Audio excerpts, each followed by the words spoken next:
We are 2 sleeps away from NHL playoff hockey, guys. We have been teasing it. We've been talking about it. We've been excited about it. This is the last regular season show of PuckTime here live on WagerTalk TV. Myself, Andrew McInnis, got Brian Leonard with me, and Brian's been my partner for the last handful of shows here. Carmine back. He's, I believe, en route right now back to Canada, back to the studio, back to the office to get ready. And man, oh man, I respect it. He did what I did last year. He planned his vacation perfectly as he'll arrive right back in time for the Stanley Cup playoffs. We'll have him back on the show on Monday with us again. And I believe he'll be on some programming on Wager Talk Friday or Saturday. So look out for that. Brian, big win for the Vegas Golden Knights last night. I was stirring up social media, as I like to do, saying, hey, look, let's not forget a handful of those wins were against easy opponents, but hey, a win is a win. So the Golden Knights, they clinch the division. A couple of the games went our way that we talked about on the show yesterday. Although I will say, when I was looking at the board, you got some teams like the Maple Leafs. We talked about how both teams wanted to lose, and you could just tell one team wanted to lose a bit more than the other. Ottawa didn't dress all their best players. They still get the job done over the Maple Leafs. But Brian, good morning to you. How about those Golden Knights? Yeah, it was a really nice day for me. I was 6 seconds away from sweeping the card 3-0 as Ottawa gets a goal, empty net goal, 6 seconds to go. I had +1.5. But Chicago got off to a slow start, but they played very well down the stretch and get the victory. And I thought the Rangers, I should have used them as a 5. I used them as a 4. That was a game I didn't understand the line on, and they led the entire way. It was obvious the game meant much more to them than it did to Tampa Bay. And I'm looking forward to today. I've got 2 plays up in hockey, and I've got 5 plays up in Major League Baseball, including my first 5% play of the Major League Baseball season. Here we are, April 16th. I have not had a 5% in baseball, and I haven't had a 5%. We're halfway through the month, and I haven't had a 5% there. So 7 plays up on the site today. It's better to buy the full 7, but if you're interested in our big 5% play, you can go there and get that done right now. Yeah, it was interesting with the Knights last night. Since I got to do the baseball show every day at 6 a.m., I usually go to bed pretty early. And the Knights had that 2-1 lead. I kind of was, as much as I wanted the Knights to win, being a local, I kind of wanted that to go to overtime because we talked about that on the show yesterday. They were getting, close to 4-1 if that game goes to overtime. But a lot of people did not know that Seattle was going for the season sweep last night against the Knights. Now, I know the Knights knew that. Seattle had beaten them 3 straight times this year. In fact, Vegas had been undefeated against the Kraken in the Kraken's existence until this year, and Seattle won the first 3 games. So it had extra importance for the Golden Knights to be able to not get swept by, Seattle. Seattle's a good team. They didn't make the playoffs, but to get swept from a division rival, that's not something that happens to Vegas very often. And it worked out well for Vegas. They're all excited. Everybody that is supposed to be in the playoffs or is in the playoffs is locked up. Now, at this point, you've just got a couple of teams looking to move up in the standings, and we'll get into that a little bit later on in the show. How important is that? Is a lot of teams, like I've said in the past, I've yet to speak to anybody who cares really about who they play. They're all very confident, especially hockey. I mean, these guys are tough. They don't care who they play. So if nobody wants to play the Colorado Avalanche, somebody's got to play them. And, hey, they're just happy to get into the playoffs. Now they can work on preparation for those teams at this point. Well, we talked yesterday on the show a little bit, I believe, maybe about Rick Bowness, his comments that he had about his team. If we didn't touch on it, I wish we did, because, man, oh, man, he absolutely sounded off on the Columbus Blue Jackets. Some people say it wasn't fair for the coach to do that to the media. Some people say it was, maybe you keep that stuff in-house, but he went crazy. And then last night, the head coach of Detroit. Man, oh man, Brian, this coach had a field day. I'm sure Johnny's not happy this morning, or maybe he is happy seeing the coach rip into his team. So the reason why I'm bringing this up is that as we talk about it, you're getting into playoff form, you're rounding out. You feel for the teams that are going to the playoffs that still have to play today in some games that don't matter, but also the teams that aren't going to the playoffs. It tells you something about the organization, how you go out swinging. Yesterday, the Florida Panthers beat the Detroit Red Wings 8-1. I mean, it can't get any tougher than that if you're Detroit. So when you talk about ending the season on a good note, Brian, look, Florida, back-to-back Stanley Cup champions. I don't think anybody's going to be upset with them for not making the playoffs. They're missing their captain this year, but that's a very, very tough one there to close out the season. We're going to talk about playoff standings and such. Today's games, Kings, Flames, Blues, Mammoth, Ducks, Predators.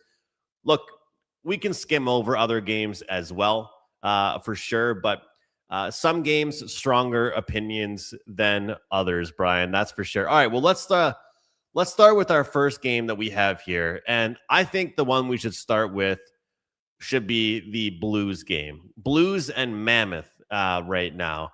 And this Mammoth team, this team, they're going to be playing the Vegas Golden Knights. And yet their tickets punched.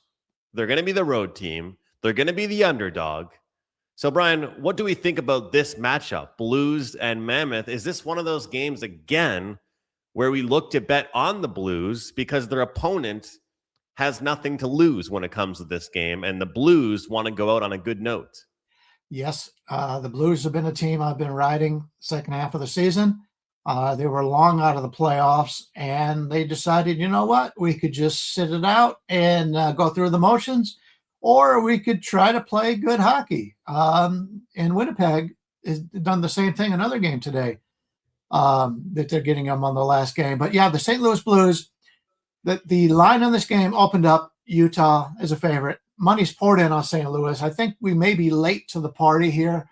You could have got the Blues as an underdog early. Now you're laying about 125 or whatever. That's still the only way I would look in this game. St. Louis is a team I've gained a lot of respect for as a season. They've won 3 straight games going into this one. The only drawback is this is their third game in 4 days, and they have to travel. The last 2 games were at home. But they've done very well on the road. They've won their last 3 road games. They beat Anaheim, a team that was in the playoff hunt. They go to Anaheim, win 6-2. They go to Colorado, win that game 3-2. Now, granted, Colorado didn't need the victories, but still going into Colorado and getting that victory is impressive. I don't care who's going to be on the ice. And then they went to Chicago and won that game 5-3. So this is a team in St. Louis I want to play. And you mentioned the Mammoth. The Mammoth have played 5 of their last 6 games at home. They had yesterday off. That's a little bit of an advantage for them. But yes, they have to play the Golden Knights. They know who they're going to play. And the coach has already basically come out and said that they're going to be playing some other players today, which is why the line has moved. But this is a Mammoth team. It's a young team that is excited to play. Yes, they got to prepare for Vegas. In fact, I don't even think if I was the head coach, they've already locked it up. They know St. Louis very well. I wouldn't even be preparing for St. Louis in this game. I would say, okay, you've played them enough. We know all about them. Let's start our work on the Vegas Knights. It's important because, as you mentioned before we got online, a lot of these teams don't even know when they're going to play because of what's going on in the availability of the arenas. These arenas book concerts. They book other things going on. Here in Vegas, we've got the rodeo a lot of times. Just a lot of stuff going on at these venues. And so they don't know when they've got that availability. Now, lucky for me, when I go to Canada next week to see Triumph, they're playing at where the Toronto Maple Leafs play. They've known for a long time they're not going to the playoffs, so they don't have that problem there. But a lot of these other stadiums, the availability is a concern. So it's going to be really strange because you're going to have some teams play on Saturday, and you may have other teams not even starting until Monday. And at this point, we really don't even know. And so they're doing the best they can. We're just assuming they're going to be able to play, but we don't know how long at this point. So any time of practice you can get ahead of time, or any time of preparation ahead of time, I would assume those guys are all looking past this last game if you're going to the playoffs. So something else to consider, which is why we like being able to take advantage of them. Yesterday, like I said, I was 6 seconds away from going 3-0. So it's a good time to bet if you pay attention and try to understand what's going to happen. Nobody's come out as of late and gave, we don't know who's going to be in goal or anything. It's 6 a.m. or 8 a.m. here in Vegas time. So we'll find out as the day goes on. So we're anticipating that right now. And as the day goes on, we'll be able to get better deals. But right now, if you're right, you're going to get a much better line than what you see later on tonight. 100%. And we joked around about it throughout the week on the show, is that sometimes it worked against us doing the show at 8 a.m. Pacific, 11 a.m. Eastern. This week, it's kind of been a benefactor for us to have the show early to try and forecast what we expect here. There's two ways to look at it, Brian, right? There's go into the playoffs on a good note, or go into the playoffs rested. Let's not forget Tampa Bay yesterday. They knew they're at the home spot over the Canadiens. They lost 4-2 to the New York Rangers, and that made me sick as a Habs fan, because if we beat Philly, who knows what could have happened. And yes, I know I said we, but when you look at this matchup overall, yeah, I got to play the Blues here. This is a Blues team with some young players, but also one thing about the Blues, they're kind of that team that's not going to be a high draft pick and not going to be a playoffs team. They're somewhere in between. So this is a team that's going to care. Like, if you're the Maple Leafs, you wanted to lose yesterday. You want the draft picks, right? But the Blues, they know they're not getting a great pick. I think you want to go off on a good note. Utah Mammoth had 2 tough games in a row, Brian, and then I put a 5% play out on over 3.5 for them. They put 5 goals up on the board, and they got the job done. So I was happy to cash that, happy for Utah, and it's not going to be an easy opponent for them. And I got to ask you this, as a season ticket holder, isn't Utah who they wanted their rival to be? And as much as we complain about these divisional matchups and the playoff format, is this a good thing for the Vegas Golden Knights to have that rival? I'm talking more so from a TV and fan and rivalry perspective. Really, the Mammoth have not been around long enough to be a major rivalry. I know when I watch Vegas play against Utah, they struggle against Utah. It wouldn't surprise me if Utah gives them a good battle in this series. Anaheim is a team that they've struggled with a little bit. The teams that are fast are the teams that they've struggled against. Now, granted, these were under a different coach. This coaching staff has done a lot of things differently, and a lot of people here are excited. But take a look at the teams they played. They played one good team. That was Colorado, in a game that Colorado really didn't need to have. So 2 playoff teams, Brian. 2 playoff teams. Yeah, don't get too excited. I mean, I'm very happy for the Knights, but they could come into this a little overrated. And I could see myself being on the Utah side in this playoff series. I don't know if they win outright, but there'll be games in which I think Utah's got a big advantage. And it's a lot of matchups. And when you play these teams, that's one of the reasons I like the playoffs, is the coaching staff really make a difference, because you're playing the team every other day. You have to make the adjustments, as opposed to seeing them. Maybe you're in the second of a back-to-back. They just played Colorado the night before. You know how that goes. So the better coaches win in the playoffs, which is why we've got some guys who are there every year. Tampa Bay's got a great coaching staff. Vegas in the past has had very good coaching staffs. So a lot of these teams, you talk about Detroit, as much as he wants to say about the players, that's part of the coaching staff's job, is to have your team prepared. Those kind of teams, it wouldn't surprise me if there's some changes made for coaches. I know that some of them are newer, but still, you've got to have your team playing hard all the way through. Unless you're in the situation like Florida, and we've talked about that all along. That was a veteran team that had played a ton of games the last 3 years. And then they have injuries, just too many to overlook. They'll be back. Florida will be back next year, I'm sure. Yeah, very well said. Very well said. It comes down to the players as well, getting the job done. But a coach in the playoffs, it's all about matchups. Mm-hmm. You know, you're not even trying to do anything for your team. You're trying to plan against the other team. Like I would say the number of film, the amount of film, the number of hours that these teams that know who they're playing have already watched and they're prepared. You already know what your team can do. You're studying what the other team can do. So, yeah, very curious to see what the effort level is like out of the Utah Mammoth, because we've seen this story before. This feels like a repeated movie that just won't stop playing, where it's already in the playoffs, already know who you're going to play. This game means nothing. And I think yesterday with Tampa Bay probably tells you all you have to know, with the New York Rangers getting it done 4-2 over them. And we both know Tampa Bay is a much better team than the New York Rangers are. Yeah, I just wanted to point out, if you ever see it, and there are coaches, they'll say, what are your adjustments going to make or whatever?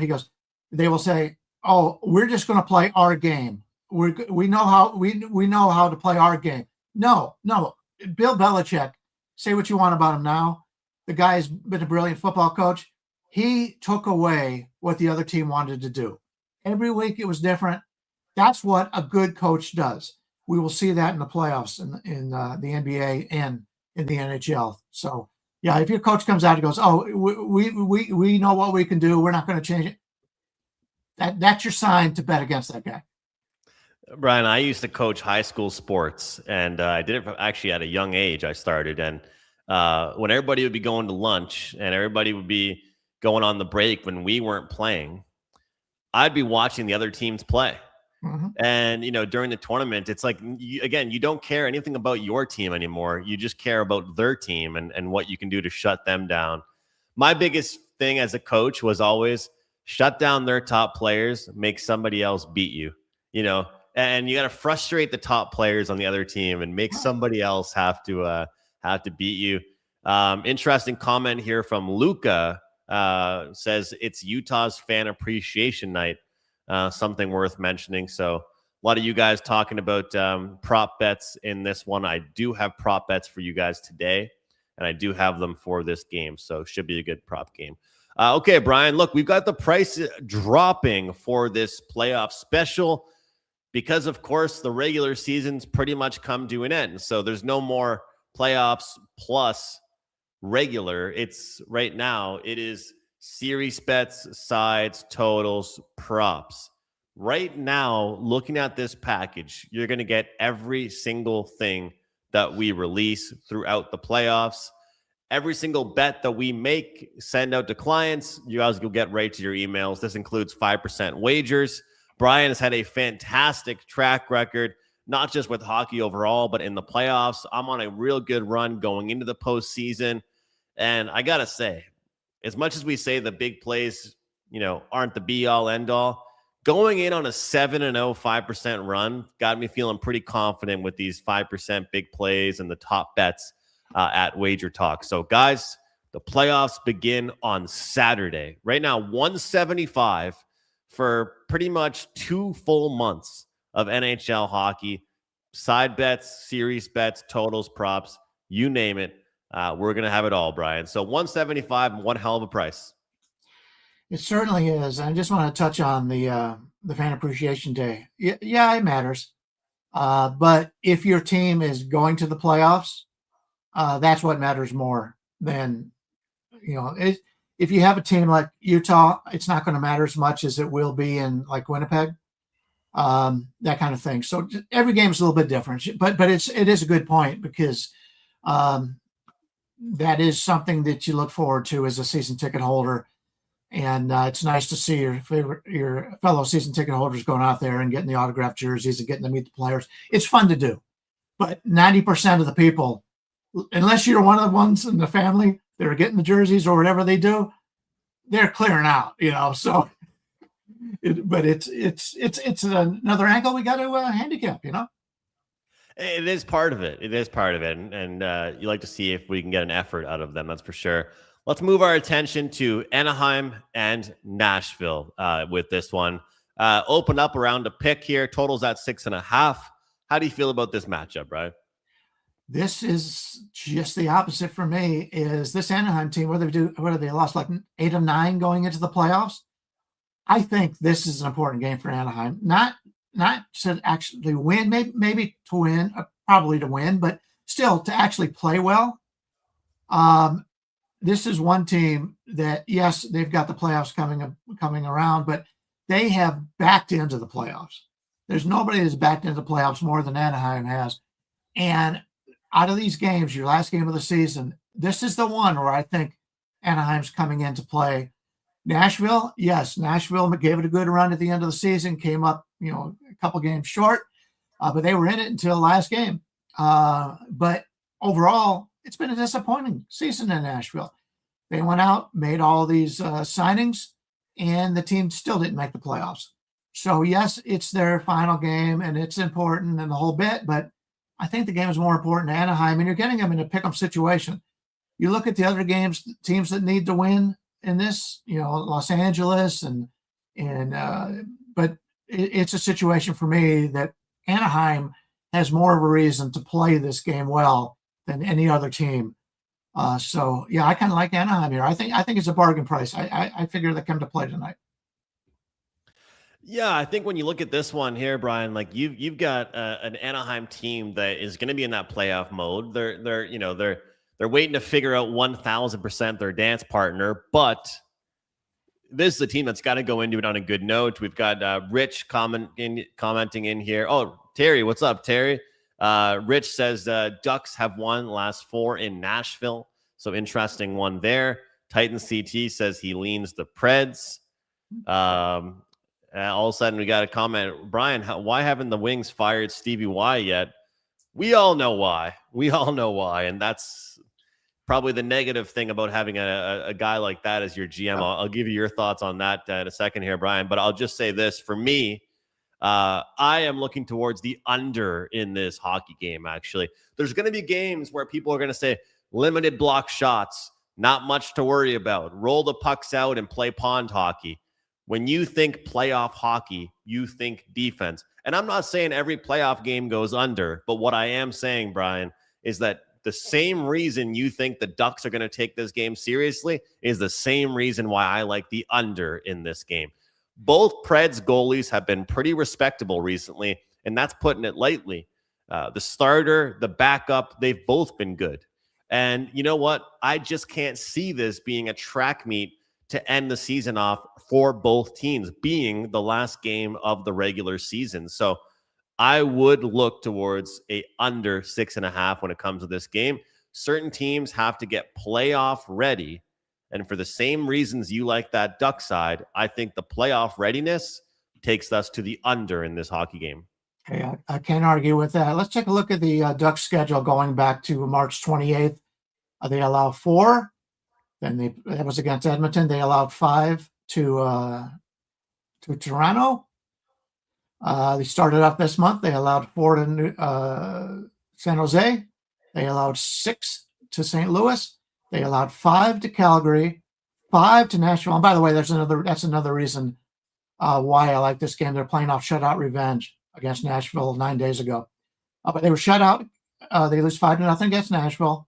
And then they get the game against San Jose. They win that game 6-1. That was their only good defensive effort. Then they lose to Vancouver, giving up 4. Then they lose to Minnesota, giving up 3. So, yeah, going into the playoffs, and you've had all these games where you're giving up 4, 5, 6 goals, it's important for them to come out with a good defensive effort here. And because of the shutout revenge is another reason why I like them in this game.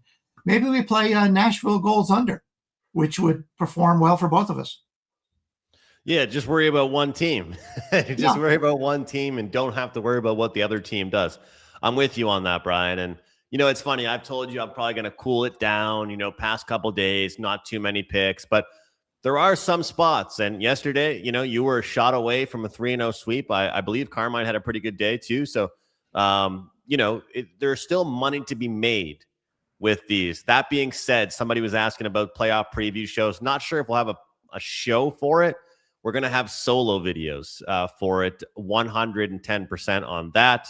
I'm also going to have a pre-scout video Friday night posted, WagerTalk channel, where I'm going to go over every single series. Gabriel Morency joining me from Sports Grid. Look forward to breaking things down. Anybody that knows him, Brian, you know him, quite the character. He'll bring the hot takes. That is for sure. And I believe that's probably putting it lightly when it comes to Gabe. And he knows his hockey, that's for sure. Okay, so let's talk LA Kings and Calgary Flames now here. Looking at this one, this LA Kings team, how crazy would it be if we end up somehow seeing Oilers and Kings once again? It could happen, but it would take a lot for that to go down. How do you feel about this game? Yeah, I feel the same way as I do about the Edmonton game, that the line is too high based on what's happened. The Kings are in the playoffs. They have had to work their asses off to get into the playoffs. This is their third game in 4 days. Yeah, they lost to Vancouver last time out. That was a bad loss for them. But you look at some of the teams that they have played, and it's very similar to what has happened in Vegas. Since the beginning of April, they played St. Louis, Nashville, Toronto, Nashville, Vancouver, Edmonton Oilers, Seattle, and Vancouver again. Now they're playing Calgary, another team outside of the playoffs. But it's the third game in 4 days. You're already locked in to the playoffs. These teams are going to have to play somebody in the playoffs. They're going to be on the road. I just don't see the motivation here for the Kings, whereas Calgary is a team playing their last game of the season. No, they're not going to the playoffs, but they continue to go out and give a good effort. And I think the line is too high. And I like Calgary, and this year you can get them. And I'm seeing as high as plus 126 out there for the home team in the last game of the season, and which was pointed out the deal with the home appreciation, fan appreciation. Calgary was a team that barely just missed out on the playoffs last year, but really coming in this year, did anybody other than maybe the Calgary players think they were going to be a major contender? I don't see it. So I think this game means much more to Calgary than it will to Los Angeles. And just because a team needs to win to make the playoffs is one thing. For seeding, it's totally different. So it would not surprise me at all if Vancouver and Calgary put a surprise in Edmonton and the Kings here. There's no way I'm laying these inflated odds on either Edmonton or Los Angeles here. Yeah, I talked about the last one, Anaheim going in on a good note defensively, but for this Kings team, I feel like we're going to see goals in this one. Calgary, they're going to be a little embarrassed for the season they had. They might going to go off on a good note. 5.5s are there. I would take the over. Calgary's actually done well against the Kings in the past. I don't really feel good about the Kings defense or their goaltending right now overall. So we'd look towards that. And, maybe for the first period over, just in case this game ends up getting boring towards the second or third period. And if you like the Flames, I'll tell you, this team has been playing pretty well in the first period as well. So don't give them a chance, Brian, to blow the lead on you. Yesterday, I had the Blue Jays, man. I'll tell you, 8th inning, 1-0. Dylan Cease pitched a hell of a game, and I lose 2-1. It's tough. It's tough. You feel like I had a winner in my pocket for the clients until I didn't, and that could be the case with the Flames. So if you like the Flames, take the first period. Don't make the same mistake I did with the Blue Jays, and I should have taken the first 5 innings, Brian, clearly, instead of the full game bet there, but easier said than done. There's no odds out as much consistently for the Blues game for the player props. There's 3 guys I like for today: Pavel Buchnevich, Dylan Holloway, and JJ Peterka for Utah. The reason why I'm selecting Peterka for Utah, because they could be resting players. You talked about it, Brian. If we research properly, we can make money today. Well, I feel like that works well for the player prop segment too, because the secondary guys, they don't get the luxury of getting rested from the coaches. If you're a depth guy, your coach doesn't care about your rest. The top guys might get rested. Peterka, he's a good player, but he'll probably not get rested. And Buchnevich, we'll like him, and we'll like Holloway for the Blues. That's what we'll have for today. Obviously, it's a big game tonight. A massive favorite for the Oilers against the Vancouver Canucks. The Canucks won at home, their last home game. Looked pretty damn good in the process. A lot of people are thinking that, this Canucks team is going to get taken out back tonight. They're going to lose by 2, 3, 4 goals. Curious to see what ends up happening with that one, how much the Oilers will care. But I do think the Oilers want to go into the playoffs on a good note as well. And, of course, playoff seeding is still to be announced. But out of any of the other games we didn't discuss, Brian, is there anything you wanted to mention? I mean, I just can't wait for the postseason here. You got Colorado resting players. Like, I'll tell you what, it really, really wouldn't shock me. Colorado's got all the depth in the world. You got plus 154 on the Kraken, plus 120 on the Flames here. What do we like here? Plus 136 on the Sharks. You can look at a lot of these dogs, and I believe there's money to be made, but then you look across the board too, and you're like, okay, Oilers, no way they're going to lose to the Canucks. And you look at it, you're like, well, there's no way this team's going to lose. And even you look at the Utah game, it's like, I don't know if they're going to show up tonight. So very curious. But anything else you wanted to mention as far as tonight's card is concerned? Yeah. First of all, Vancouver played Vegas very tough. They've had to play Vegas twice in the last week or so. I thought they played pretty tough. Vancouver's not a team that's been giving up. Just to go back on the Kings situation, I did mention that it was their third game in 4 days or 5 days. But it's also their fourth game in a different city in 6 days, whereas Calgary has been at home. This is the third straight game at home for Calgary, and they've had days off of each of the other two. So much better scheduling situation here for Calgary. I'm not going to be on Vancouver, but there's clearly value in that game. If you laddered Vancouver, like to win outright, to take plus 1.5, 2.5, 3.5, that kind of thing, I think the worst you do is break even in that, because I can't see Edmonton putting all this effort in when they've got the playoffs coming up, and it doesn't matter that much who you play. As long as you're in, you're in. If you're out, you're out. These players, I don't think, really give a crap who they're playing in the first round. We're gonna find out. We're going to find out if Vancouver's going to roll over or if they're going to say, let's do it one more time. Let's do it one more time. Once again, guys, that great special now, it's down to 175. You can't beat it. 175, full playoff package, series bets, sides, totals, props. If you guys want anything from us, make sure you get this package. That works for Brian. That works for Carmine. That works for Buster. It works for all of us here at WagerTalk.com. WT.buzz/AM or /BL or /CB for Mr. Carmine. So, guys, looking forward to it. I will have some plays sent out today, starting with my very first playoff bet that I've already locked in and I've made. That will actually be a free play, so you guys can get that as well. It will be a 3% play, though. 175 full playoff package. Brian, before I get to you for anything last, I want to just mention Carmine. He likes goals in that Blues game. So he likes goals. He likes the Blues to not go away. Maybe we'll see some excitement out of that Mammoth team as well. So Carmine is looking for over 6 when it comes to Blues and Mammoth. Hopefully we get some action in that one. Blues and Mammoth over 6 for the POD. And we'll get Carmine back on the show on Monday, and we'll see some content from him on Friday and Saturday, I'm sure. All right, Brian, what else do you have for us? That's a wrap for the show. Anything you want to mention before we close things out? This is a great special, by the way. And you didn't mention Perez. I don't want to leave out Perez. I don't know if he's in this special or not, but he's now back in civilization. He's back in Canada. I do want to point out, once again, I have that big 5% play in Major League Baseball today. My first 5% of the season. Number 1 all-time MLB net profit. Number 1 all-time NHL net profit.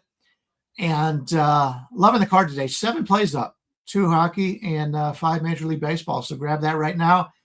And it's been a pleasure to be on the show with you this week. I know tomorrow is an off day for everybody. If anybody from Canada, since I'm going up to Canada next week, anybody from Canada, go into the YouTube chat. Let me know what my wife and I should be eating in Canada that is really good that they don't have in the United States. I already got the poutine, My wife has got some other dessert kind of thing she's looking forward to. My wife's up there. She can't wait to eat some of the Canadian food. So if you got anything you like, let us know. We'll make sure to have that while we're up there. Appreciate it from everyone. I wish you were going to Montreal for the poutine. That's where you got to go for the, because they I've pronounce been it to Montreal. poutine. Love Montreal. Yeah. Poutine with the accent there. But yeah, 100%. Some great restaurants, some great food that you can get. And, Brian, whether it's, just small little places or the fancy place, whatever it is, you want to try some stuff that you won't get back home, right? Sure. That's the best thing about traveling is you try things, and everything is new. Everything is new when you're traveling and trying new things. So that will do it for the show, guys. Thank you so much for supporting us all season long on PuckTime. For all of you guys that have stuck with us throughout this entire show, even though we're talking about a lot of teams that are already eliminated, we appreciate every single one of you. Kylie, you're commenting, what are the props right now? I'll tell you the props. I said Buchnevich for me to get a point. I'm looking at Holloway shots and Peterka shots are the two ones that I like for that. But that's a wrap on the regular season 2025-2026 for PuckTime. Thank you so much for watching. We will see you guys in the postseason.